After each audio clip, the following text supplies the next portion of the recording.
¿Cómo están? Muy buenas tardes, bienvenidas, bienvenidos a Política en Vivo en Radio Universidad de Chile para este día, viernes 13 ya de octubre de este 2017, día de panel.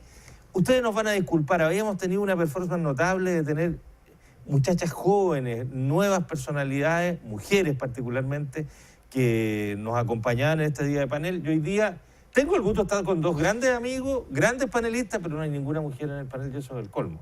Amigo, lo digo por mí y por la producción de este programa. No podemos estar sin mujeres en un programa de política, cuando por lo menos el 40% de las candidatas deben ser mujeres. Aldo Casinelli, director del Instituto Libertad, vinculado a Renovación Nacional.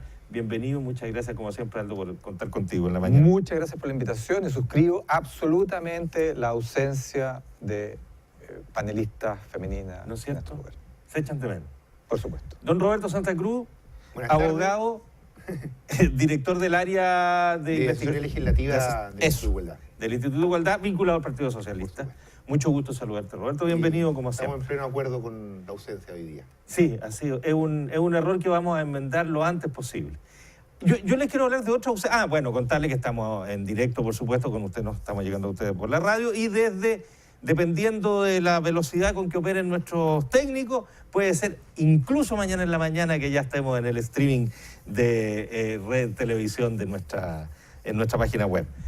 Oye, hablando de ausencia, ¿cuánto falta para...? Hay elecciones, no sé, quiero estar seguro. ¿Tenemos elecciones el 19 de noviembre o no? O sea, por lo menos la ley dice eso.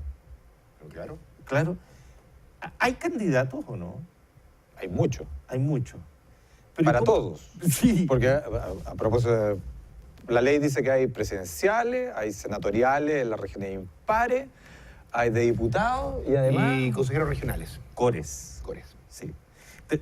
Un paréntesis. Tú sabes que en el tema de los cores, que ya se votó por cores hace 4 años. Sí. Yo voté por cores.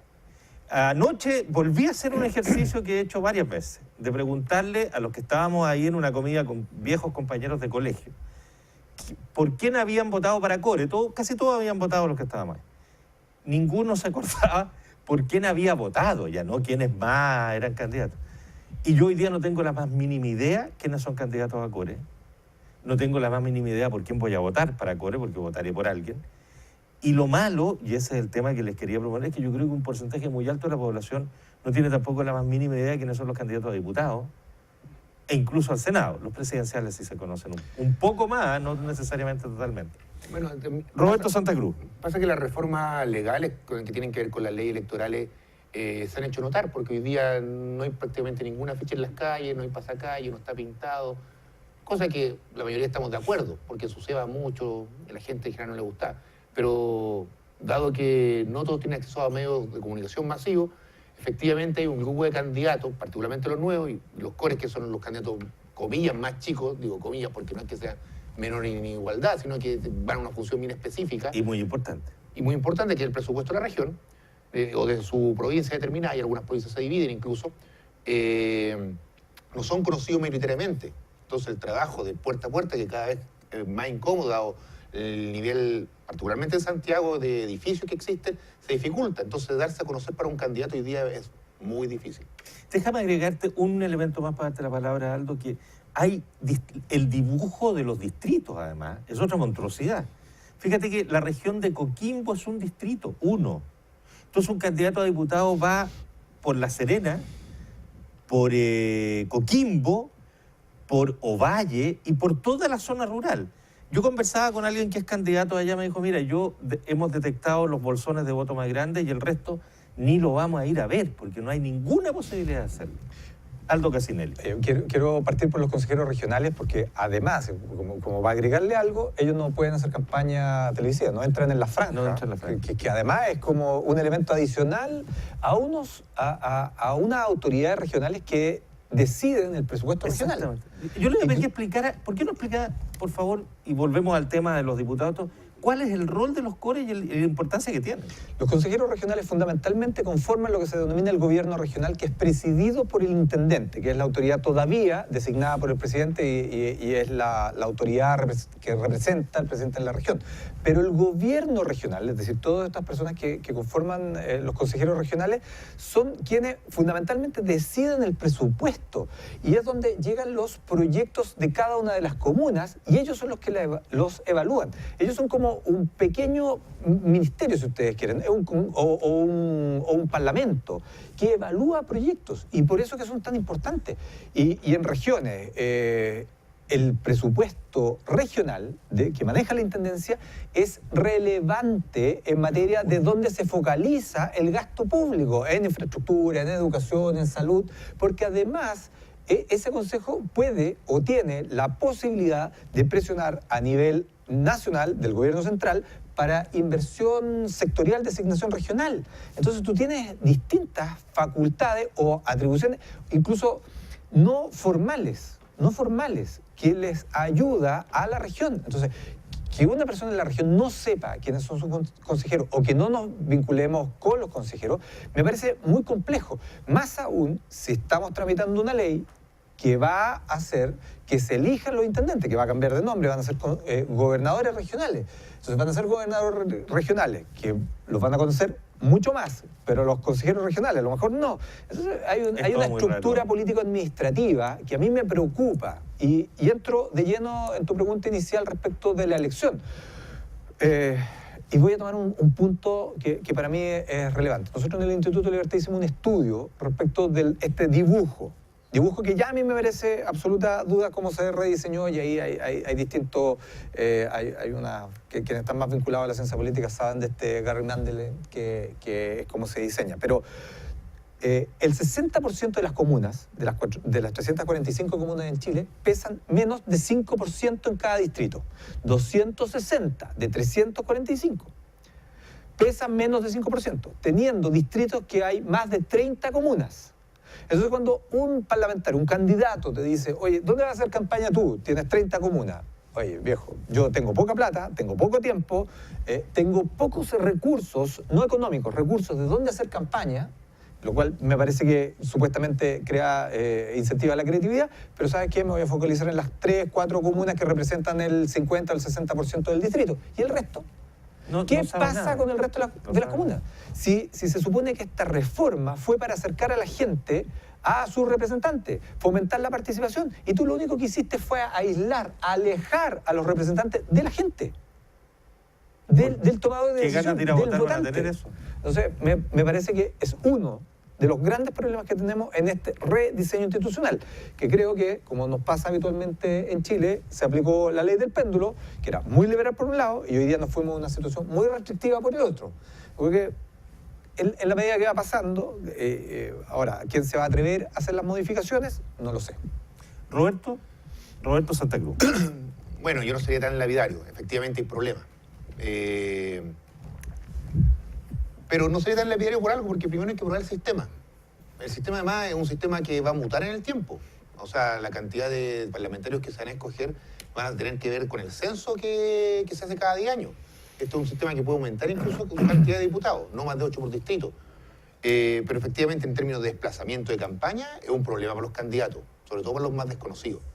Quiero recoger algo antes de lo que dice Aldo, en relación a la pega de los CORES, para ponérselo a la gente en simple. Si usted, en la comunidad donde vive, necesita una plaza, o una cancha de baby fútbol, o de handball, o lo que sea, o una pequeña oficina para que los vecinos se reúnan, depende del presupuesto del CORE principalmente. O sea, deciden cosas tan reales, tan materiales, tan cotidianas, que son sumamente importantes y la gran mayoría no sabe quiénes son, ni a qué se postulan, ni lo que hacen. Así que recojo el punto completamente y lo pongo en algo más material, digamos. Ahora, recordemos que antes, Roberto, y tú lo puedes completar, ¿cómo se elegían los CORES? Que era... Antes lo designaban los concejales de los municipios. Exacto. Era una elección indirecta. En una elección directa donde los senadores iban colocando sus propios personeros ahí. O sea, claro. Esto por lo menos... Sí, hay avance. Pero no sabes nada de qué es lo que hace, quiénes son. déjame decirte, tú decías que estábamos todos de acuerdo, yo creo que la mayoría está de acuerdo en que no haya rayado, no haya... Pero a mí me parece, fíjate, para los dos, a mí me parece que esta ausencia completa... Es como si no hubiera ambiente electoral. Nada. No, o sea, es una forma más de despolitizar la sociedad y a mí me parece malo que se despolitice la sociedad. Quizás es nostalgia de viejo, porque yo cuando cabro no hubo muralla que no haya rayado en campañas políticas. Quizás, claro, es cierto que en las campañas anteriores a esta ley había un exceso insoportable y el que tenía más lucas te tapizaba y tapaba a todos los demás, y además había esta guerra de las palomas que se pagaba por romper la otra. Hoy día no hay que ni vigilarla. O sea, no hay que vigilarla nada porque ya nadie la saca. Nada, porque son 4. Claro. Pero esta distancia total es otro paso más en despolitizar completamente la política. No sé si en ese punto te parece razonable el nivel. Yo creo que hay que corregir y poner las cosas en su justo medio. Lo que había antes era excesivo, era desagradable. Y lo que hay ahora ya es el otro extremo. Entonces tal vez habría que abrir la posibilidad a una reforma en esa materia. Absolutamente de acuerdo. Y quiero dar otro detalle más de los problemas que está teniendo este proceso electoral, que tiene que ver con el financiamiento a través del CERVEL. Aquellos que estamos más cerca de este mundo, de cómo se financian las campañas, hoy día con fondos públicos, el CERVEL ha sido muy lento en entregar los fondos a los candidatos. Por lo tanto, aquellas prácticas que se quieren evitar pueden volver a nacer toda vez que el tipo ya está a 50 días de la elección y muchas veces no tiene algunos depósitos, los tuvo recién la semana pasada. Y eso yo creo que es transversal. En ese aspecto, este nuevo CERVEL empoderado, con autonomía constitucional, con recursos propios, más de los que tenía, ha sido poco eficiente en su trabajo. También eso también hay que decirlo como un problema más de lo que está teniendo el proceso electoral actual. Ahora, la ley que estamos viviendo nace, ¿no es cierto?, de las recomendaciones de la Comisión Engel, pero está hecha por los parlamentarios actuales, no está hecha por la Comisión Engel, no hay un texto redactado. Y conversando con varios o con algunos, digamos, de los que han integrado esta comisión, te dicen, mira, lo que salió no es lo que nosotros pensábamos. Y no hay algo de, yo soy siempre bien mal pensado en este tema, no hay algo de ponerle muchas barreras de contención al ingreso de nuevos actores con más relevancia, con más peso y con más posibilidad de la política de parte de los incumbentes, por llamarlo de alguna manera. Aldo Casinelli. Mira, está claro que las recomendaciones de la Comisión de Engel, los 25 puntos, varios de ellos se transformaron en proyectos de ley enviados por el Ejecutivo en su minuto. Nosotros participamos como expositores en varias de las comisiones de la Comisión Engel en su minuto y en la tramitación parlamentaria. Y claramente habían ciertos problemas que uno visualizaba de los proyectos. Ya estoy empezando a hablar de los proyectos. Porque, claro, tú sabes que el proyecto que entra no necesariamente es lo que sale. Las recomendaciones de la Comisión Engel, muy teórica, porque era muy teórica, no necesariamente era factible llevar a la práctica. Yo creo que muchas de ellas es precisamente fruto de no contradecir a la Comisión Engel a sabiendas de que íbamos a tener unos problemas. Pero en paralelo, porque esa es una que tiene que ver con probidad, transparencia o la transparencia dentro de la política. Pero el rediseño electoral, que es el fin del binominal y hoy día funcionar con un sistema proporcional, va por otro camino, se hizo antes. Esto que planteas tú del rediseño de estos distritos gigantescos. No tiene que ver con la Comisión Engel. No tiene que ver con la Comisión Engel y no tiene que ver con el financiamiento. Hoy día hay distritos tan grandes que representan, después de la senatorial de Santiago, ningún senador en ninguna región tiene un presupuesto o eventualmente la posibilidad de gastar tanto como algunos distritos en la región metropolitana. Entonces tampoco es que le pusiste límite al gasto. Lo que sí, y me parece bien, es que las formas, las fuentes de financiamiento son distintas, son mucho más transparentes. Y ahí recojo lo que dice Ricardo, me parece fundamental. Roberto. Lo que dice, estás pensando en Ricardo Lagos, pero los socialistas no lo quisieron. Yo creo que lo que pasa es que eso fue un gran error de los socialistas. Perdón, pero creo que se siguen apuñalando. Pero no quiero poner más en la herida. Roberto, lo que plantea del CERVEL. O sea, piensa que todavía no se les devuelve la plata a las rendiciones a los alcaldes, a los candidatos a alcalde y concejales. La rapidez con que debiera funcionar ese sistema, el CERVEL, debiera ser mucho mejor del que tenemos hoy día.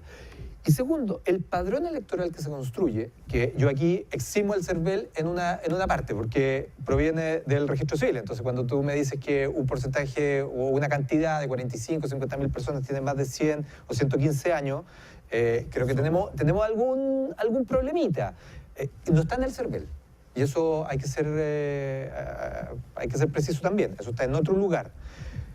Y eso lleva a un problema que planteaba, que es los distritos se modifican según el padrón electoral. No, según el censo se van a modificar. Por eso.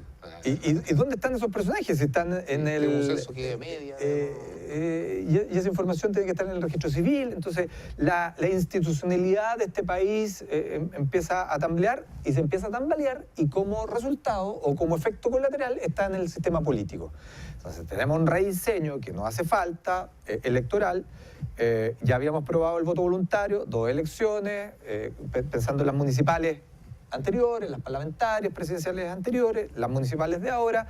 Tenemos un alejamiento, una distancia entre el elector subrepresentado, que es producto de la ley actual. Tenemos unos distritos gigantescos que me obligan a mí a priorizar dónde voy a hacer campaña. Tengo poca plata, pocos recursos, tengo pocos mecanismos para llegar a dar a conocer mi mensaje. Entonces, ¿qué es lo que estoy haciendo? Barreras de entrada. ¿Barreras de entrada para quién? Para los incumbentes. Entonces, en otro estudio que tenemos nosotros, 35 diputados adicionales de los 120 y los 155, más 39 que no van a ir a la reelección en sus distritos, nos da una cantidad de parlamentarios que nosotros vamos a decir, mira, este parlamento es absolutamente distinto al que teníamos antes. Sí, pero ese parlamento no lo vas a sacar nunca más.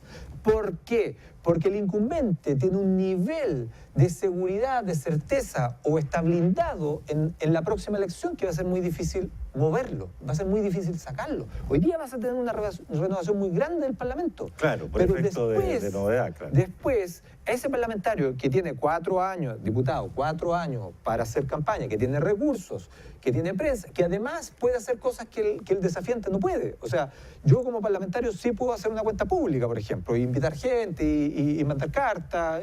Tú como desafiante no lo puedes hacer. Así es. Entonces creo que hay una serie de cosas que deberíamos estar mirando desde ya, hoy día. Y no quiero meterme en otra patita que tiene que ver con el financiamiento de los parlamentarios y lo que el gobierno dijo que no iba a haber un peso más, no iba a costar un peso más. Oye, el Parlamento, distintos estudios, incluyendo el de nosotros, que se entregó en enero del 2014, en enero del 2015, aprobada la ley en diciembre del 2014, son entre 12 y 14 mil millones de pesos lo que cuesta el incremento de los parlamentarios.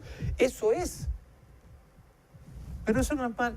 A ver, Roberto, el análisis que hace Aldo es bastante lapidario. No estoy diciendo, estoy poniendo las cosas. Porque es bastante lapidario en el sentido de que en lugar de ir caminando a más integración, a más participación, a más cercanía, estamos caminando un poco en sentido contrario. Lo que tú planteas, despolitizar el sistema, claro, porque lo alejas de la gente. Exacto. Lo que necesitamos hacer es precisamente decirle a la gente, mire, ahí tiene su representante.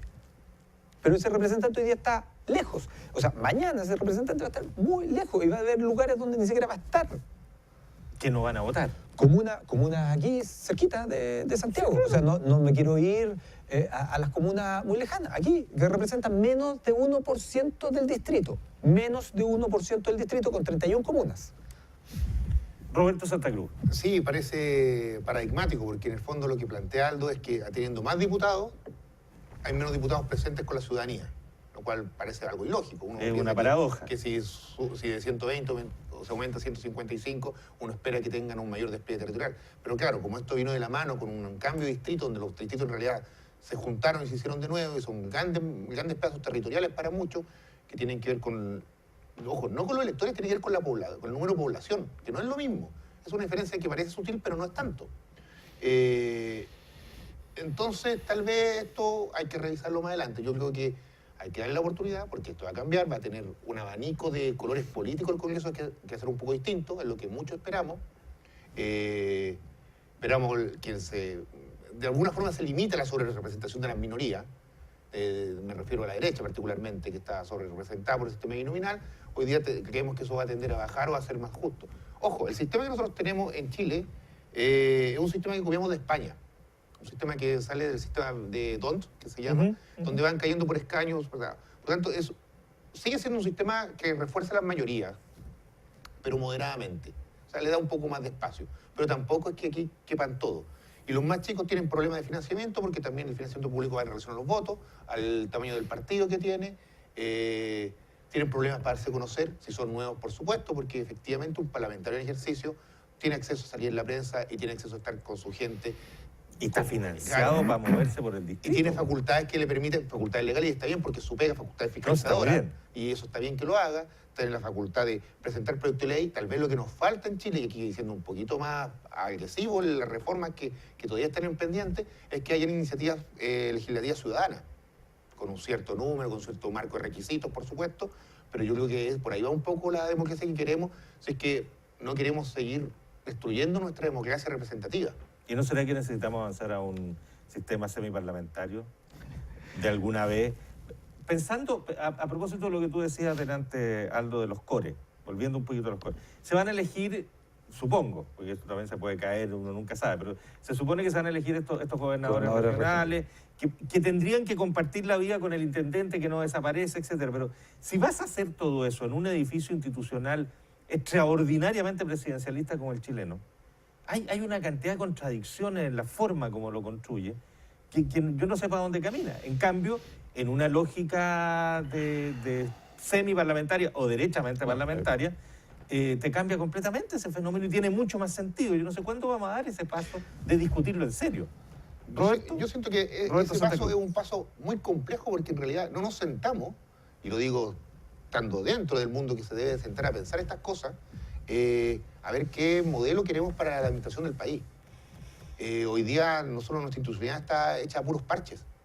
Cambiamos el modelo que dejó la dictadura en muchos sentidos, pero ha ido parchando y en algunas cosas estamos de acuerdo aquí, en otras cosas de allá. Y esto es transversal a todos los colores políticos.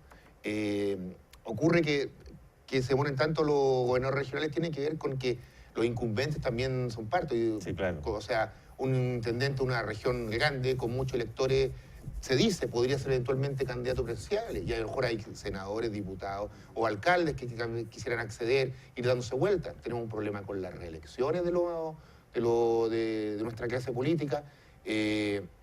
No estamos de acuerdo en las facultades que se le entregan. Chile, por su geografía, es un mal consejo pensar que puede ser algo federado, que es algo que se ha dicho. Yo he escuchado, por ejemplo, que se compara que en Chile podría ocurrir lo que parece con Cataluña, si nosotros seguimos avanzando en este tipo de reformas regionalistas, donde el norte, que tiene mucho ingreso a través de la minería, podría efectivamente decir el cobre nuestro y cerramos frontera y le pegamos al resto del país. Entonces, yo se lo he escuchado y yo creo que los que estamos en este mundo sabemos que hay algunos temores con respecto a esas cosas. Entonces, sentarnos a pensar la institucionalidad que queremos es algo que nos cuesta mucho. Y en época electoral es imposible en realidad. Pero en los 4 años que van entre electoral y electoral tampoco la pensamos, eso, Aldo, no sé. Oye, no quiero dejar pasar algo porque que plantea respecto del binominal. El binominal, salvo la primera elección, el resto de las elecciones, ese 3% adicional benefició a la concertación de su minuto, sobre representó a la concertación de su minuto. El proporcional que tenemos hoy día, y esos son todos los datos, votos curiles, cuando se traspasa votos de escaño. Por lo tanto, siempre... Es parcialmente correcto lo que tú dices. Digo parcialmente porque mientras exista una derecha que, bueno, en el gobierno de Piñera fue al revés, la derecha tenía mayoría en la Cámara de Diputados, pero no en el Senado. Pero nunca salió la ley de pesca. Nunca tuvo... Pero, yo te puedo decir que votaron en la ley de pesca, sí, pero no tuvo mayoría. Siempre que es regionalista independiente no lo más probable es que ahora tengamos mayoría, pero... Está bien, probablemente. En esta elección. Porque tal vez la nueva mayoría va en 2 listas, que es lo que se discutió, pero eso ya es pasado, ya está así. Pero la concertación, con el sistema binominal, salvo la primera elección, todo el resto fue favorecida. La concertación en la sobrerepresentación. Un pequeño matiz, que no es tan pequeño, que el sistema binominal está vinculado a los quórum que tiene la legislación. Por lo tanto, no solamente contramayoritario en ese sentido el binominal, no es el único elemento que permite que la minoría derecha imponga sus redes, sino que tiene que ver con que tenemos 4 tipos de leyes distintas: la ley simple, la de mayoría absoluta, quórum calificado y ley orgánica constitucional. Sí, pero eso es parte de la tramitación legislativa, eso no tiene que ver. Estamos hablando de un sistema electoral que tú planteas que representa a un sector respecto de otro, y eso, en la práctica, en Chile, el sistema binominal representó en 3% a la concertación. Quien se benefició del sistema binominal fue la concertación. Sí, pero hay que dar vuelta a la votación del minoritario para poder hacerlo. Pero esa otra Vamos a hacer discusión... una pausa y retomamos este tema y otro que tenemos en carpeta que es muy importante. Espérenos un segundito y ya volvemos en Política en Vivo.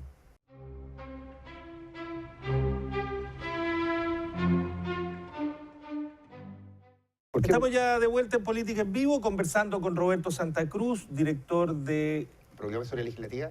De la Asesoría Legislativa del Instituto Sale muy largo, mejor. Igualdad, abogado del Instituto Igualdad, vinculado al Partido Socialista, y Aldo Casinelli, director del Instituto Libertad, vinculado a Renovación Nacional. En la pausa estuvimos conversando, seguía la conversación respecto de el favorecer o no favorecer el binominal a quién. Pero en lo que sí coinciden ambos, en que el binominal estaba hecho para favorecer dos grandes bloques y dejar fuera toda otra opción. O hacerle la vida imposible realmente a cualquier otra opción. ¿Eso va a cambiar sustantivamente con el sistema DONT moderado que tenemos hoy día? Claro, hay que entender que el sistema binominal es un sistema proporcional igual que el que tenemos hoy día, pero con una barrera de entrada alta. El que tenemos hoy día tiene una barrera de entrada mucho más baja como sistema proporcional. Ahora, el análisis que uno hace, el sistema binominal fue perforado por los independientes, fue perforado, o sea, eso fue lo que lograron hacer. Y son los cálculos que tiene mucha gente hoy día, que si las preferencias con este sistema, donde tú tienes muchas barreras para hacer campaña, para desafiar a las fuerzas políticas instaladas, va a ser muy difícil que fuerzas independientes, o fuerzas nacientes o emergentes puedan de nuevo instalarse en el Congreso. Bien, y yo recojo lo que decía Roberto, rebautizado como Ricardo, pero... sí, porque me quedé ahí dando vuelta el gran error, pero... Habría sido el candidato tuyo, ¿no? O sea, no mío, porque yo soy muy de la estructura de partido, pero yo creo que... De varios de tu sector, sí. Y ahí sí creo que habríamos tenido una elección muy competitiva, cosa que hoy día no tenemos, y eso habría hecho que muchas cosas estuvieran hoy día arriba de la mesa. Pero las grandes fuerzas hoy día van a seguir instalándose. ¿Y qué es lo que pasa? Cuando Roberto señala que vamos a tener más colores, sí, vamos a tener más colores porque hay una fuerza que antes iba junta y que hoy día se fragmentó. Entonces eso le va a dar más color al Congreso, pero no necesariamente porque vamos a tener más ingresos de nuevas fuerzas emergentes. Yo creo que ese es otro de los errores y promesas que no va a cumplir esta reforma. Y no vamos a tener más participación. Ese es el temor el mayor para mí es ver si tenemos una abstención o una participación que no supere el 38%, que no se acerque claramente al 40%, vamos a verlo muy mal. Y mi impresión es que va a ser así, de que vamos a estar lejos, no vamos a llegar al 40%. Y permíteme un solo elemento, que es, sí, ¿sabes qué? Podemos tener una nueva fuerza emergente con 6 parlamentarios. Sí, pero esos 6 parlamentarios son mucho menos de lo que tenemos hoy día como fuerzas alternativas, porque se diluyen en los 155. Entonces yo subo el N, subo la base, subo el caudal o subo la laguna que tengo y le tiro 3 gotitas más. Esas 3 gotitas van a ser nada respecto del universo que creamos. Entonces, todos esos elementos son los que a mí me hacen ver que sí, estamos modificando esto, pero ojo hacia dónde lo estamos llevando. Bueno, Roberto Santa Cruz. Las reformas por separado es bien complejo porque el paquete de reformas electorales que se llevó a cabo no solo eso, tiene que ver con que estos partidos nuevos también le den financiamiento público, cosa que antes no existía, o sea, tiene matices. Yo creo que todo es mejorable. No voy a ser un gran defensor de esta reforma, pero tampoco voy a estar lapidario porque creo que hay que darle un poquito de cancha. Esta es la primera elección que tenemos eso. Y solamente cambia la mitad del Senado, que también es otra variable. Sí, claro. Y en materia de participación, ¿cómo lo están viendo, Roberto? ¿Tú te atreves a dar un número así? Para mí hay o sea, para términos particulares, yo estoy preocupado con que la gente no asista a votar ni en primera ni segunda vuelta. No hay ambiente electoral. Sí. El debate en términos genéricos es bajito, no es de mucha altura. Y yo creo que todos los escándalos que pasan en la clase política y que se ventilan, no solo en medios de comunicación, sino que en la conversa diaria que tienen los ciudadanos, hace que no sea muy motivante ir a votar. Entonces, aquel que está ya más o menos claro que el sistema lo favorece, no necesita tampoco que mucha más gente vote. O no le interesa tampoco. Claro. En cambio, si tuviéramos un voto obligatorio, se irían por aquel que no vota. Entonces, cuando yo tengo convencido a mi hueste, a partido rojo, naranja, azul, no necesito más, pero necesito la ciudadanía, porque con esos votos me basta. Entonces, ¿Tú volverías al voto obligatorio? Por supuesto. ¿Tú, Aldo? No. Menos en este minuto. Nunca nos hemos puesto de acuerdo. Menos en este minuto, porque lo que pasa es que yo no puedo trasladarle la responsabilidad de la participación a la gente. Si lo que estamos visualizando aquí, y no quiero ser lapidario, no es que sea negativo, yo creo que, y esto es un sistema completo, y no me quiero arrancar de algo que tú mencionaste, que es la estructura política administrativa de este país, respecto a un sistema parlamentario presidencial. Pero ¿por qué no en este minuto? ¿Por qué yo tengo que obligar a la gente a ir a votar?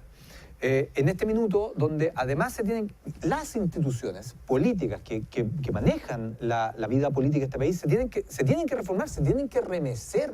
O sea, aquí hay varios cambios. Mencionaba el tema de los partidos políticos. Los partidos políticos se reficharon, tuvieron que hacer un esfuerzo por limpiar sus padrones.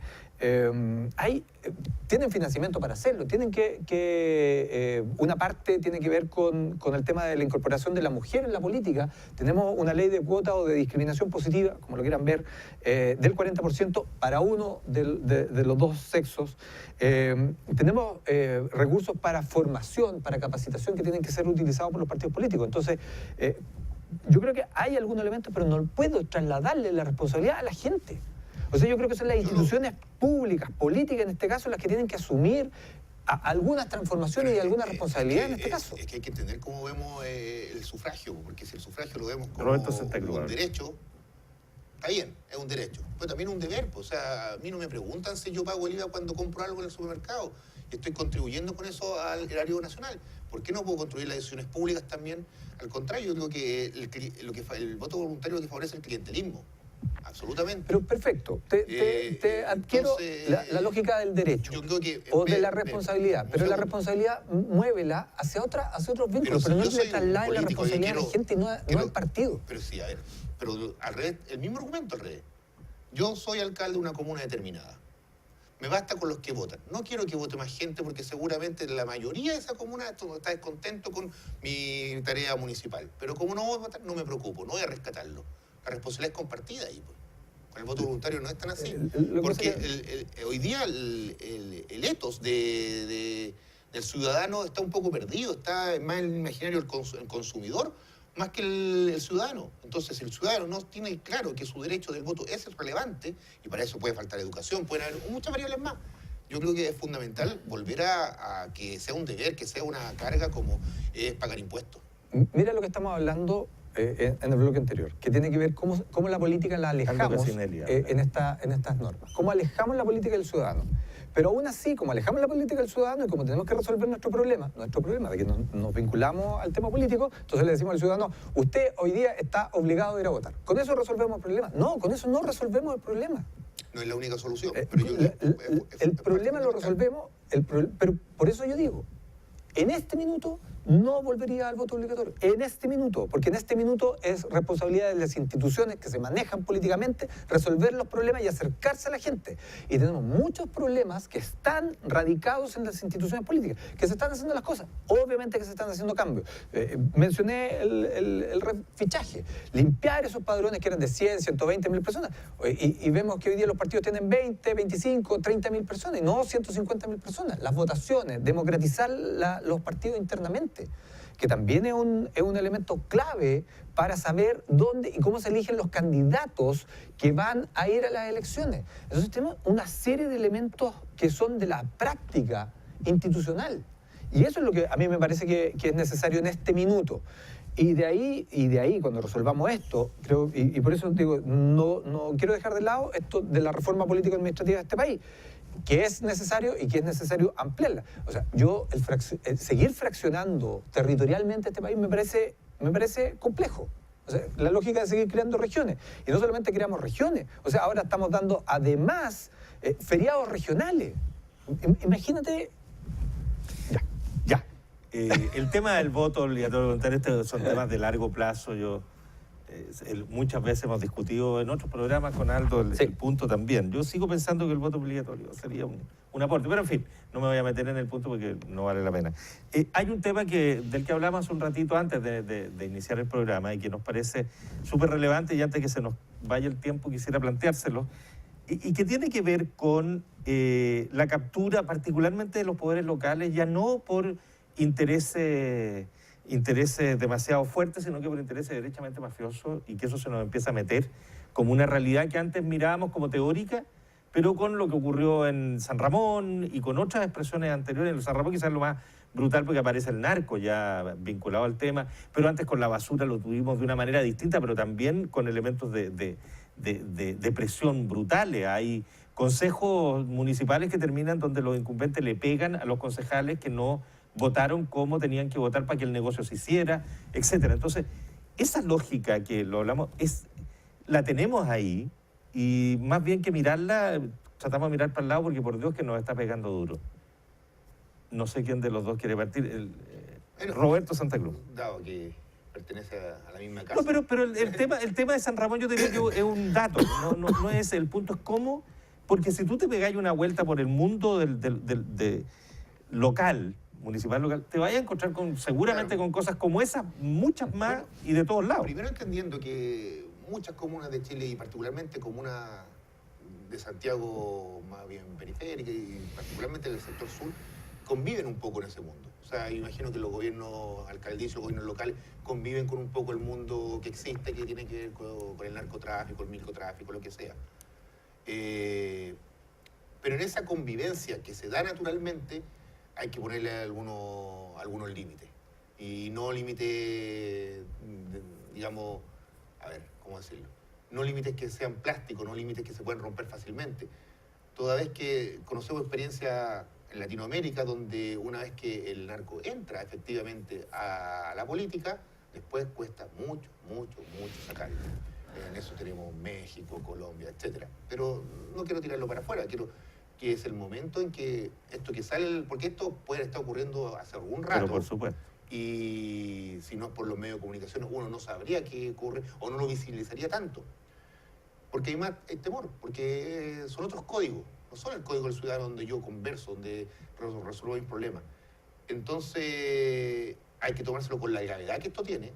Las instituciones tienen que actuar, no hay que tomárselo de manera liviana. Y principalmente yo quisiera decir que los partidos políticos no pueden ser presa de otro tipo de intereses que no sea la representación ciudadana y el mejoramiento de la calidad de vida de sus ciudadanos, de sus participantes.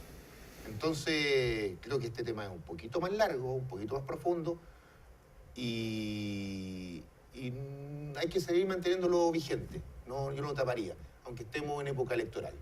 Creo que esto no es solamente lo que ocurre en San Ramón, yo creo que esto es un poco más grande, de estar en otros municipios instalados.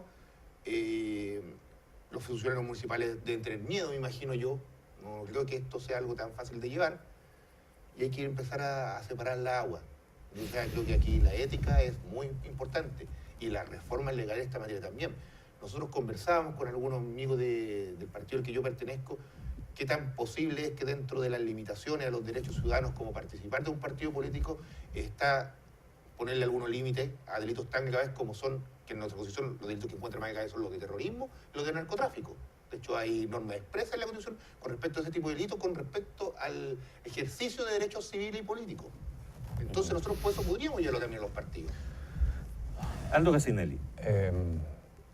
Mire, yo creo que la situación es compleja porque a ver, ya la corrupción es un tema complejo, el tráfico de influencia, que es donde nos hemos estado moviendo en el último tiempo.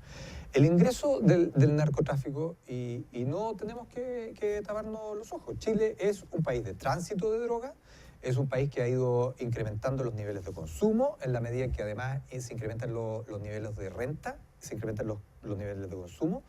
No solamente de marihuana, que es una droga que es factible de plantar y por lo tanto se atomiza su producción, sino que de asociaciones o de organizaciones que traen e ingresan drogas más duras, como cocaína, pasta base, y en ciertos lugares, en ciertas poblaciones, esto es lo que está supliendo al Estado. Independiente del lugar, independiente del color político, yo creo que hay que ser una separación absoluta entre quienes participan de esto y quienes y la sociedad. No se puede permitir. No se puede permitir. No se puede permitir así como no se puede permitir la corrupción. Pero esto, ¿qué es lo que sucede? Es que va aparejado con niveles de violencia. Niveles de violencia que no tienen otras actividades. Y eso es lo que marca uno de los conceptos más claves. Pero no me quiero quedar solamente en eso, que es la descripción de la problemática, porque la problemática lo más probable es que muchos de los auditores sepan claramente qué es lo que sucede. Claramente, muchas personas en ciertas poblaciones saben que no pueden salir a cierta hora, saben que la calle, el pasaje está tomado por ciertos grupos que tienen el control. Tuvimos en La Legua un baleo que duró 3 días. Iba a poner ese ejemplo, 3 días. 3 días de baleo. O sea, tú te puedes imaginar lo que es que una familia viva y no sabe el concepto de la bala loca en poblaciones o en lugares donde una bala puede penetrar y puede... No sabe dónde está. Los jardines infantiles, me ha tocado conversar con educadoras de párvulos en jardines infantiles que ellos tienen el concepto de la operación Daisy, de que los niños ya saben que llegan los balazos y ellos se tienen que esconder, tirar bocas. No creo que eso sea justo que la gente lo viva. No podemos esperar que eso siga incrementando, no podemos permitir que eso se siga instalando, institucionalizando en este país. Pero creo que, y aquí no me voy a tomar, si me permite, de alguien que escribió, que fue una entrevista que salió este fin de semana, en un diario, y que escribió una columna también esta semana, que Pablo Walker, que el párroco que hace del Hogar misa, de Cristo. El párroco del Hogar de Cristo, que hace misa, incluso en La Legua. Entonces yo creo que uno no puede, primero, estigmatizar a la gente por el lugar donde vive. No puede eludir el problema. Y tercero, tiene que ver también con este concepto que se nos ha instalado en este último tiempo, que tiene que ver con los derechos sociales, y derechos sociales que no son cumplidos. Entonces, hablamos en la primera parte de la ausencia política. Bueno, aquí estamos hablando de la ausencia del Estado. Estamos hablando de que el narco, ¿por qué logra penetrar? No solamente por el tema de los recursos que maneja y la violencia que le permite constreñir a la población, sino que además porque suple gran parte de las necesidades de la población. O sea, esto fue lo que hizo grande al narco en Colombia. Esto es lo que hace grande al narco en México. Nosotros no podemos permitir, y esto es un rol que tenemos que, todos los que estamos metidos aquí, tenemos que asumir que el Estado tiene un rol en la sociedad. Y ese rol tiene que ver con esto. Tiene que ver con dar cumplimiento a algunos, satisfacer algunas demandas de la población, pero además evitar otros. ¿Por qué? Porque si no es el Estado, va a ser un tercero. Y ese tercero tiene que ver con los recursos, pero esos recursos no son gratuitos. Para la población, a lo mejor, cuidar algo, un paquete, que puede ser el concepto de la caleta, a esa persona, que por lo general son adultos mayores los que lo hacen, le significa nada. Pero en términos de recursos, para esa persona le significa comer. Entonces lo que dice Pablo Walker, a mí me parece que no podemos ni estigmatizar ni escondernos, como dice Roberto. No podemos esconder, no podemos estigmatizar, pero algo tenemos que hacer. Y el Estado aquí tiene un rol fundamental para resolver esta problemática ahora y evitar que esto se extienda en el largo plazo. Roberto. Estoy viendo por estos días, Roberto Santa Cruz, para nadie, en una aplicación de películas por internet, una serie que se llama El Puntero, no sé si alguno de los dos. Por supuesto, es de Argentina. No, no la vi. Es una serie argentina que... la oí nombrarse. A aquellos que les cuesta entender lo que está pasando en estos lugares, sería muy bueno que la vieran. Porque lo digo porque me acuerdo de lo que tú algunos personajes de nuestra política a lo mejor ya vieron esa serie. La serie dice a su inicio que nada de lo que sale, que es todo ficción, que nada se parece a la realidad. Pero lo que dice Aldo... No hay ficción, todo es realidad. O sea, lo que dice Aldo tiene que ver con eso. El problema es que la cuando realidad... el Estado falla en las necesidades materiales, o las espirituales ya son otro cuento, que también debería ir de la mano. Pero cuando la pobreza material es la primera prioridad, efectivamente este mundo se mete ahí y la lealtad, claro, o sea, que Escobar sea todavía querido por mucha gente en Colombia tiene que ver con eso. El tipo daba trabajo, daba comida, daba laburo, lo que sea. Yo creo que todavía se le puede poner atajo en Chile.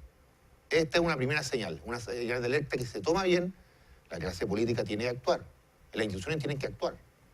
Y no escatimar en recursos y no tener miedo. Yo creo que el problema del narco también es el miedo que todos sienten al enfrentarlo. Y claro, y está bien la determinación, porque tal vez la gente puede vivir en ciertas comunas de Santiago, pero el consumo es en otras comunas bastante más ricas. Entonces, es un problema de la sociedad en su conjunto. Y por lo tanto, y las modificaciones legales se demoran un poco, pero yo creo que hoy día existen herramientas para interrumpirlo derechamente, y la Fiscalía tiene que meterse, Contraloría tiene que ver los fondos fiscales. Esto es raro, parece que... Y además, hay otro problema más, que en ciertos estratos de la política y la ciudadanía esto se naturaliza. Lo vinculo a otros temas de corrupción, o sea, lo que decía Felipe con respecto a la basura. Yo creo que en cierto estrato, que sea basura o que sea pasta base, da un poco lo mismo. Y esa naturalización es peligrosa. Yo entiendo que, por ejemplo, legalizar el consumo de marihuana es algo que efectivamente evita que el narco se apodere, pero hay que hacerlo bien. Pero en drogas más duras, efectivamente hay que ponerle una raya fuerte, no solo al que la produce, al que vende, sino también hay que tratar al que consume, entender que es una enfermedad, pero hay que también darle algún grado de cobertura a aquello. Y en eso, y no naturalizarlo, no es lo mismo. ¿Me permiten dar dos opiniones en este tema? Por Porque favor, es un tema en el que no... Es nuestro tercer panelista hoy día. No, hoy día nos faltó la... y no voy a intentar representar por favor, a las mujeres que no están, pues sería una vergüenza. No, mira, a mí hay dos cosas que me provocan en este tema. Uno, cuando uno se enfrentar al narcotráfico, al narco, que hay que hablar derechamente, Chile tiene que tener una política definida respecto a cómo encarar el narco. Ya no estas expresiones menores, sino el narco derechamente. Y en ese sentido, yo soy un firme partidario en la legalización de todas las drogas. Yo creo que hay un tema, hay que hacerlo bien, estoy de acuerdo contigo. No solo con la marihuana, es un problema muy menor en este terreno. Sí. La pasta base, la cocaína, la anfetamina, etc. En la medida de que siga siendo tan lucrativo como es, y siga siendo capaz de mover la cantidad gigantesca de recursos que mueve, por las características que tiene de ilegalidad, es incontrolable. Es incontrolable, definitivamente. Eso, hay montones de estudios que te afirman en esa dirección, y para mi gusto la oposición brutal a ese tema tiene que ver con una lógica media moralina que duele decir vamos a legalizar droga, porque la palabra droga está extremadamente estigmatizada. El cigarro es droga, el alcohol es droga, ya es perfectamente legal, etc. Ese es un punto. Y el otro, que tú dices, Aldo, el Estado, estoy de acuerdo, el Estado no llegó, falló, y tú lo corroboras, Roberto. Pero a mí me jode lo siguiente también, y creo que tiene que ver con este tema. Tenemos un ingreso per cápita de $28.000 en Chile, más o menos. 25.000. Bajando. 25.000, pero $25.000. Y tenemos un sueldo medio de 340.000 pesos. Yo creo que ese punto, la precariedad del trabajo, lo mal remunerado que es el trabajo en Chile, y otros más, también es un elemento que uno tiene que tener en consideración ante este tipo de circunstancias. Tú lo decías muy bien, el viejito que para comer le guarda porque las pensiones, etc. Entonces, es un tema sistémico el que tenemos. Y no es solo el Estado lo que... Bueno, sí, finalmente lo que pasa es una concepción del Estado. Lo que plantea, y me quedo con lo que tú estás planteando al final, es un tema sistémico, pero el que tiene que tomar esto como iniciativa es el Estado. Sin duda. O sea, porque tú mencionaste algunas cosas. O sea, no vamos a tener mejores salarios si no tenemos mejores trabajos. Esto es como cuando hablamos del tema de las pensiones. O sea, tú no puedes tener mejores pensiones si los trabajos son precarios y los sueldos son bajos. Entonces tú no... paradojas del sistema. Tú sabes que el quintil más bajo tiene las rentas más altas de las pensiones, o sea, su tasa de reemplazo es más alta. ¿Por qué? Porque en su vida laboral tuvo muy malas rentas. Entonces, ¿y eso cómo lo hace? Con educación. Pero ¿y la gente que ya salió del sistema educacional, cómo lo hace? Con capacitación, con formación para trabajo, con el nivel de productividad. Oye, yo solo quiero terminar con una locura que tiene que ver con la incorporación de la inteligencia artificial y de toda la tecnología que se nos va a meter para reemplazar mano de obra. ¿Qué es lo que estamos haciendo ahí? Una última palabra, Roberto, pero dos palabras. Muy breve. Convocar a los ciudadanos a informarse con el tema electoral, quedan menos de 50 días para elección presidencial y parlamentaria y de Cores. Entonces, vamos a informarnos y elegir nuestro gobernante. Roberto Santa Cruz, Aldo Casinelli, 1.000.000 de gracias, como siempre, un agrado compartir con ustedes este programa. Un gusto. Y nos vamos. Saludar a R2 TV de Antofagasta, canal de cable que reproduce nuestros programas, fíjate, para la región. Y a ustedes desearles un muy buen fin de semana. Muchas gracias y nos reencontramos el martes. Gusto de saludarlos.